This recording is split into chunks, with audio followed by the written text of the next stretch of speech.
Hi all, mid cap ഡോക്ടറിൻ്റെ post market pre മാർക്കറ്റിലേക്ക് എല്ലാവർക്കും സ്വാഗതം. അപ്പോൾ നിങ്ങൾക്കറിയാം, ഞാനിങ്ങനെ മുഖം കാണിക്കുന്നുണ്ടെങ്കിൽ എന്തെങ്കിലും ഒരു കാര്യം പറയാൻ കാണും എന്നുള്ള ഒരു ഊഹം നിങ്ങൾക്ക് കാണുമല്ലോ. അപ്പോൾ ഒരു പ്രത്യേക കാര്യം പറയാനുണ്ട്. ഓക്കെ, അപ്പോൾ നിങ്ങൾ എന്നോട് പലരും എന്നോട് പേഴ്സണലായിട്ട് മെസ്സേജ് അയച്ച് ചോദിക്കാറുണ്ട്, സാറേ എന്തെങ്കിലും ഒരു class online class offline class വെക്കാറുണ്ടോ? കഴിഞ്ഞ ദിവസം ഞാൻ ഓൺലൈൻ ക്ലാസ് വെച്ചിട്ടുണ്ടായിരുന്നു. അപ്പോൾ അതിനകത്തിൽ ഞാൻ പറഞ്ഞു, നാട്ടിലുള്ളവരാരും പങ്കെടുക്കണ്ട, പുറത്ത് പ്രവാസികളായിട്ടുള്ളവർ മാത്രം പങ്കെടുത്താൽ മതി എന്ന് ഞാൻ പറഞ്ഞിരുന്നു. അപ്പോൾ അങ്ങനെ അവർക്ക് വേണ്ടി മാത്രമാണ് അന്ന് ക്ലാസ് എടുത്തത്. അപ്പോൾ നാട്ടിലുള്ളവർക്ക് വേണ്ടി ഞാൻ എന്തെങ്കിലും നാട്ടിൽ വരുമ്പോൾ ക്ലാസ് എടുക്കുമെന്ന് ഞാൻ പറഞ്ഞിരുന്നു. അപ്പം ഞാൻ ഈ മാസം എന്തായാലും നാട്ടിൽ റിപ്പബ്ലിക് ഡേയോടനുബന്ധിച്ച് ഞാൻ നാട്ടിൽ വരുന്നുണ്ട്. അപ്പം ഞാൻ ട്രിവാൻഡ്രത്തും കൊച്ചിയിലും ഓരോ ക്ലാസ്സുകൾ പ്ലാൻ ചെയ്യുന്നുണ്ട്. ആർക്കെങ്കിലും താല്പര്യമുണ്ടെന്നുണ്ടെങ്കിൽ ആരും നിർബന്ധിക്കുന്നില്ല. ഇതൊരു ക്യാൻവാസിങ് പരിപാടിയോ അല്ലെങ്കിൽ വേറെ എന്തെങ്കിലും ബിസിനസ് സെറ്റപ്പോ അങ്ങനെയൊന്നുമല്ല. ഞാൻ നിങ്ങളിൽ പലരുടെയും ആവശ്യപ്രകാരമാണ്. പലരും എന്നോട് പേഴ്സണലായിട്ട് മെസ്സേജ് അയക്കാറുണ്ട്. അപ്പോൾ ഞാൻ അവരോടൊക്കെ പറഞ്ഞത്, ഞാൻ നാട്ടിൽ എപ്പോഴെങ്കിലും വരുമ്പോൾ ക്ലാസ് എടുക്കുമെന്നാണ് പറഞ്ഞിരിക്കുന്നത്. അപ്പം ട്രിവാൻഡ്രത്തും കൊച്ചിയിലും ഓരോ ക്ലാസ്സുകൾ പ്ലാൻ ചെയ്യുന്നുണ്ട്. അപ്പം നിങ്ങൾക്ക് ആർക്കെങ്കിലും പങ്കെടുക്കാൻ താല്പര്യമുണ്ടെന്നുണ്ടെങ്കിൽ ജസ്റ്റ് ഞാനിവിടെ വാട്സപ്പ് നമ്പർ കൊടുത്തേക്കാം. ആ വാട്സപ്പ് നമ്പറിൽ നിങ്ങൾ ജസ്റ്റ് ഒരു മെസ്സേജ് അയച്ചിട്ടാൽ മതി, അല്ലെങ്കിൽ ഒരു വോയിസ് നോട്ട് ഇട്ടാൽ മതി. അപ്പോൾ അതിൻ്റെ ബാക്കി കാര്യങ്ങൾ ഞാൻ കൃത്യമായിട്ട് പറയും. ഞാൻ ആദ്യമേ തന്നെ ഒരു കാര്യം പറയാം. ഈ ക്ലാസ്സിനകത്തിൽ എന്തെങ്കിലും സ്ട്രാറ്റജികളോ എന്തെങ്കിലും ഇൻഡിക്കേറ്ററുകളോ അല്ലെങ്കിൽ എന്തെങ്കിലും ബൈപ്പാസുകളോ അല്ലെങ്കിൽ എന്തെങ്കിലും കുറുക്ക് വഴികളോ അങ്ങനെയുള്ള കാര്യങ്ങളൊന്നും ഞാൻ പഠിപ്പിക്കുന്നില്ല. നിങ്ങൾക്ക് എൻ്റെ ചാർട്ട് കണ്ടാൽ അറിയാം. എൻ്റെ ചാർട്ടിനകത്തിൽ ഞാൻ ഒരു ഇൻഡിക്കേറ്ററുകൾ ഉപയോഗിക്കാറില്ല. ആകെയും പോയി ഇൻഡിക്കേറ്റർ എന്ന ലേബലുള്ളത് അതിനകത്തിൽ വോളിയം മാത്രമേ ഉള്ളൂ. അല്ല, വോളിയം ഒരു ഇൻഡിക്കേറ്ററാണ്. വോളിയം അല്ലാതെ വേറൊരു കാര്യം ഞാൻ ഉപയോഗിക്കാറില്ല. എൻ്റെ വരകൾ മുഴുവൻ ചാർട്ടാണ്. എൻ്റെ ട്രേഡുകൾ മുഴുവൻ ചാർട്ടാണ്. അപ്പോൾ ഇത് വരയുടെ ക്ലാസ് അല്ല കേട്ടോ, വരയുടെ ക്ലാസ് വേറെയാണ്. ഇത് ഓപ്ഷൻ ബൈയിങ്ങിൽ നിങ്ങൾക്ക് എങ്ങനെ, നിങ്ങളിപ്പം തുടർന്ന് വരുന്ന പരിപാടി അത് നിങ്ങൾ നേരായ വഴി കൂടാണ് പോകുന്നത് അല്ലയോ, അത് നിങ്ങൾ തന്നെ ഒരു അവലോകനം, അത് മാത്രമേ ഉള്ളൂ ആ ക്ലാസ്സിനകത്തിൽ. അല്ലാതെ വേറെ സ്ട്രാറ്റജികളോ വേറെ എന്തെങ്കിലും സെറ്റപ്പ് പരിപാടികളോ ഒന്നും, അങ്ങനെയുള്ള കാര്യങ്ങളൊന്നുമില്ല. എൻ്റെ അനുഭവത്തിൽ നിന്നും ഞാൻ മനസ്സിലാക്കിയ കാര്യങ്ങൾ, ഒരു ഓപ്ഷൻ ബയർ വിജയിക്കാൻ വേണ്ട കാര്യങ്ങൾ, അത് എൻ്റെ അനുഭവത്തിൽ നിന്ന് ഞാൻ മനസ്സിലാക്കിയ കാര്യങ്ങൾ നിങ്ങളോട് ഷെയർ ചെയ്യുന്നു. ഓക്കെ, അങ്ങനെ എൻ്റെ ക്ലാസ്സിൽ വന്ന ധാരാളം ആൾക്കാരുണ്ട്. അവർക്ക് മേ ബി ഇതിന് താഴെ കമൻറ്റ് ചെയ്യുമായിരിക്കാം. നിങ്ങൾ കമൻറ്റ് ചെയ്യണമെന്ന് ഞാൻ അഭ്യർത്ഥിക്കുന്നവരോട്, പങ്കെടുത്തവർ. അപ്പം അങ്ങനെ ആർക്കെങ്കിലും താല്പര്യമുണ്ടെന്നുണ്ടെങ്കിൽ ജസ്റ്റ് നിങ്ങൾക്ക് ക്ലാസ്സിൽ പങ്കെടുക്കാം. അപ്പോൾ ഈ കാണുന്ന വാട്സപ്പ് നമ്പറിൽ ജസ്റ്റ് നിങ്ങളൊന്ന് മെസ്സേജ് അയച്ചാൽ മതി. അതിന് ഞാൻ റിപ്ലൈ തരും. ന്യായമായ ഫീസ്, നമ്മുടെ പ്രധാനപ്പെട്ട കുറിവാക്യം ന്യായം എന്നുള്ളതാണ്, ഇല്ലേ? നമ്മുടെ ആപ്തവാക്യം ന്യായമാണ്. അപ്പം ന്യായമായിട്ടുള്ള ഒരു ഫീസ് കാണും. നിങ്ങൾക്ക് അഫോർഡബിൾ ആയിട്ടുള്ള, സഹിക്കാൻ പറ്റുന്നൊരു ഫീസ് കാണുമായിരിക്കും. ഓക്കെ, അപ്പം അങ്ങനെ ഇതുമായിട്ട് ബന്ധപ്പെട്ട് നിങ്ങൾക്ക് മെസ്സേജ് അയക്കുകയോ ആരെങ്കിലും വിളിക്കുകയോ അങ്ങനെയുള്ള പരിപാടികളൊന്നുമില്ല. നിങ്ങൾ താല്പര്യമുള്ളവർ ഈ വാട്സപ്പ് നമ്പറിൽ മെസ്സേജ് അയക്കുക. അപ്പോൾ അതിന് റിപ്ലൈ തരുന്നതായിരിക്കും. ഓക്കെ, അപ്പോൾ അത് പറയാൻ വേണ്ടിയാണ് ഇങ്ങനെ മുഖം കാണിച്ചു വന്നത്. അപ്പോൾ നമുക്കിനി മാർക്കറ്റിലോട്ട് വരാം. ഓക്കെ, അപ്പോൾ മാർക്കറ്റ് ഇന്ന് ഏകദേശം ഒരു 35 പോയിന്റിനടുത്ത് ആണ്, ഗ്യാപ്പ് ഡൗണിലാണ് മാർക്കറ്റ് ഇന്ന് ഓപ്പൺ ചെയ്തത്, ഇല്ലേ? മാർക്കറ്റ് ഓപ്പൺ ചെയ്ത് എവിടെയാണ്? ഇവിടെ ഉണ്ട് സംഭവം, നമുക്ക് കാണാം. മാർക്കറ്റ് ഓപ്പൺ ചെയ്തത് ഏകദേശം ഇവിടെയാണ് മാർക്കറ്റ് ഓപ്പൺ ചെയ്തത്. ഓക്കെ, അപ്പോൾ നമുക്കിനി എന്താ നോക്കേണ്ടത്? മാർക്കറ്റ് ഇവിടെയാണ് ഓപ്പൺ ചെയ്തത്. ഇതിൻ്റെ സംഭവം പേന കാണുന്നില്ല. ഓക്കെ, ഇവിടെ മാർക്കറ്റ് ഇവിടെ 7-ാം തീയതി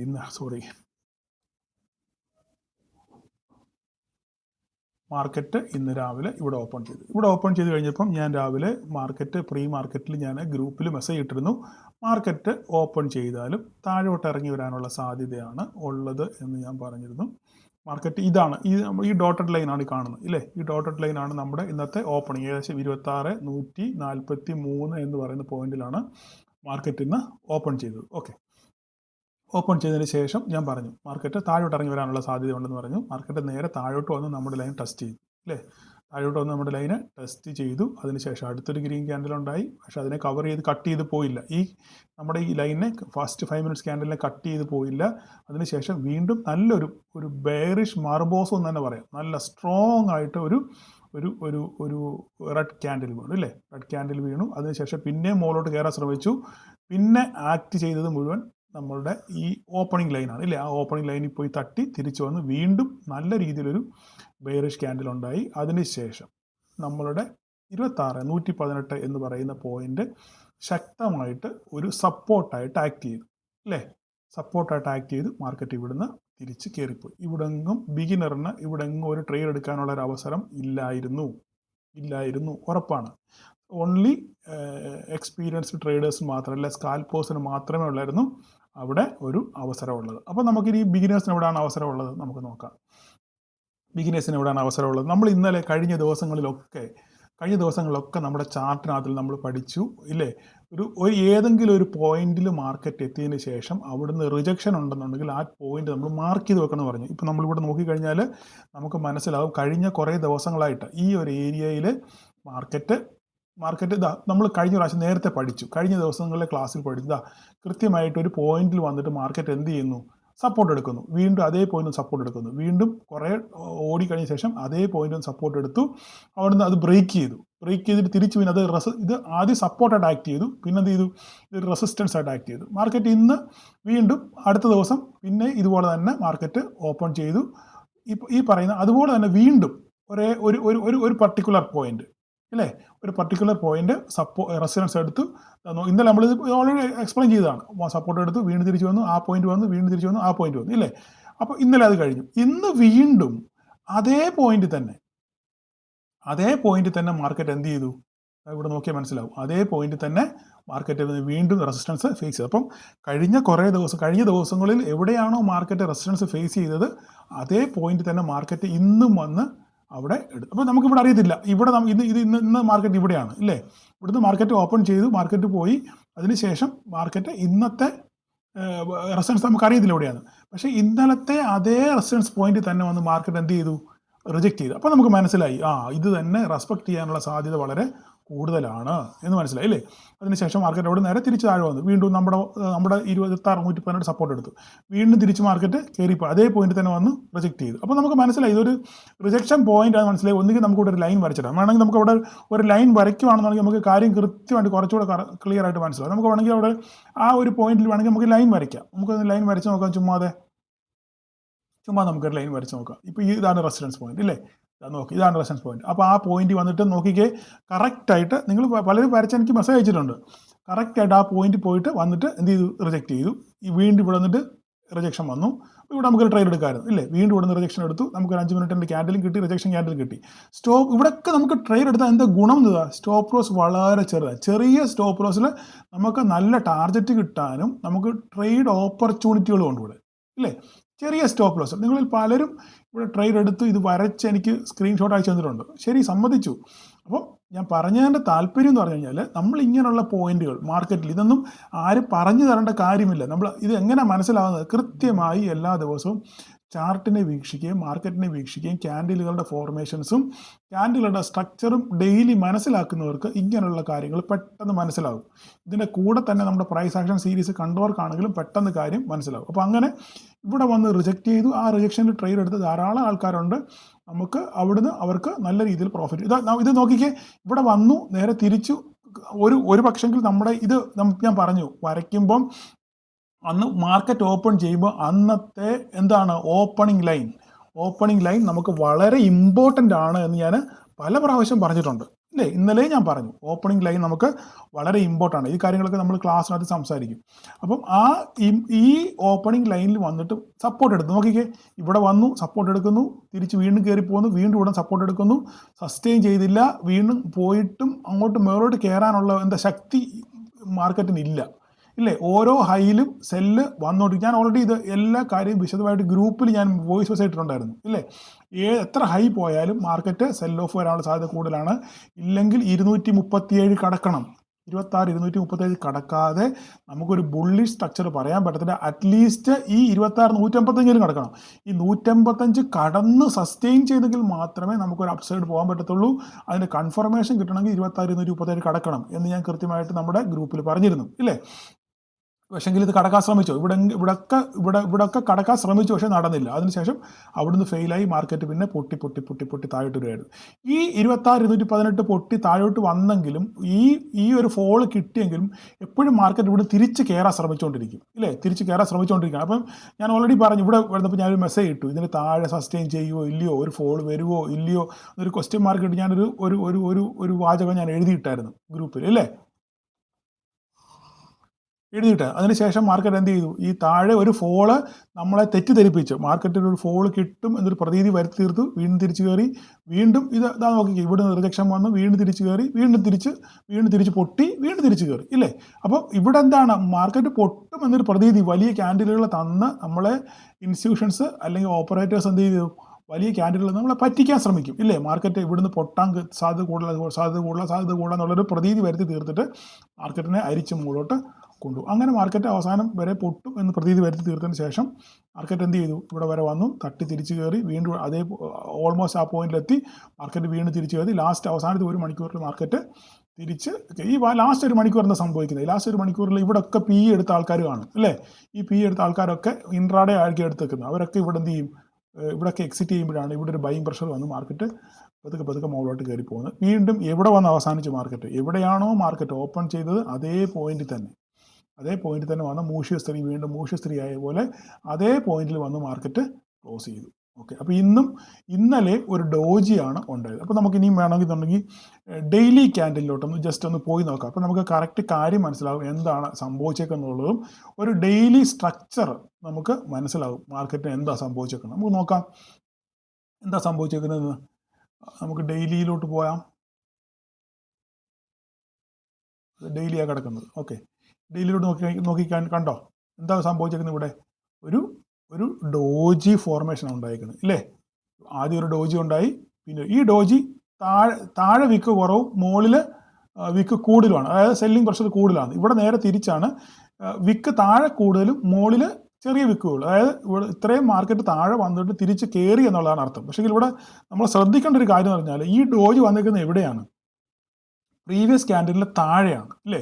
ആദ്യം ഒരു ക്യാൻഡിൽ ഉണ്ടായി, ഇതിന് താഴെയാണ് ഈ ഡോജി ഉണ്ടായത്. ഇത് ഡോജി എന്ന് പറയാൻ പറ്റത്തില്ല, നമ്മൾ ഡോജി നിങ്ങളുടെ മനസ്സിലാകാൻ വേണ്ടി ഡോജി എന്ന് പറയുന്നേ ഉള്ളൂ. ഇതിന് താഴെയാണ് ഈ ഡോജി ഉണ്ടായത്, അല്ലേ?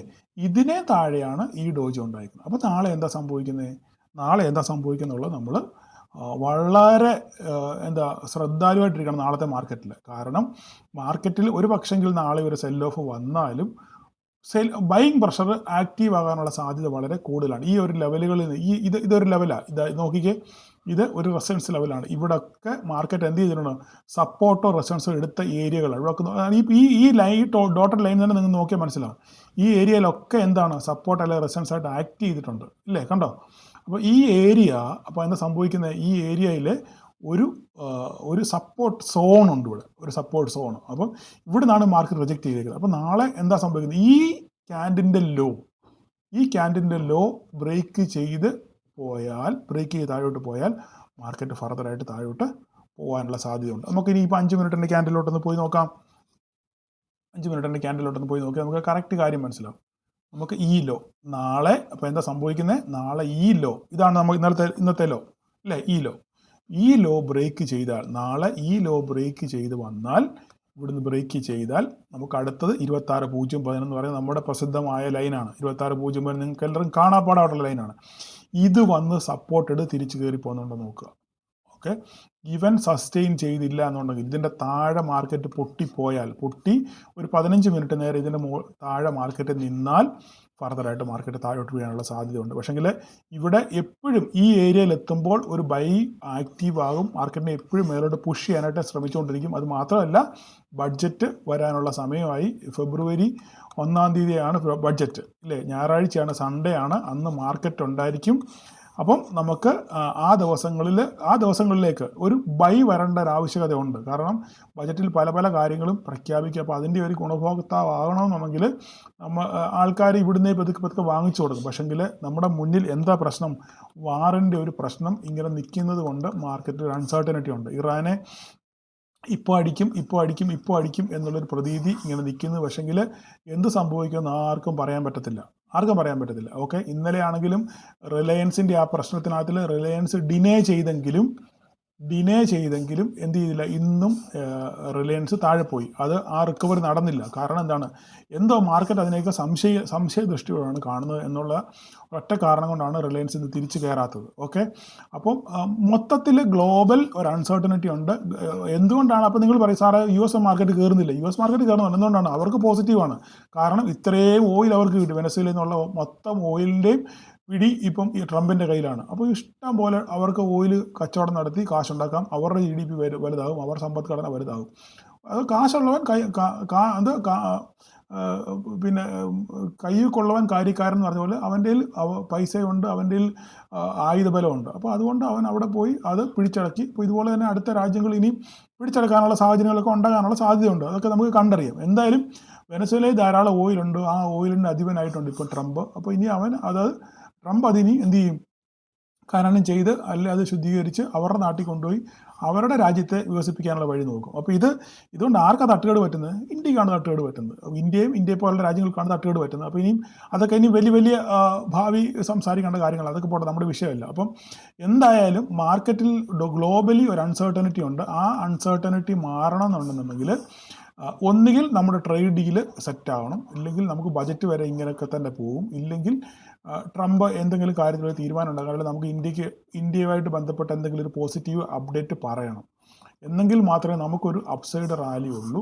എനിവേ, എന്തായാലും 26.011 എന്ന് പറയുന്ന ഒരു ക്രൂഷ്യൽ സപ്പോർട്ടാണ്. ഇവിടുന്ന് ഒരു ബൈ വരാനുള്ള സാധ്യത കൂടുതലാണ്.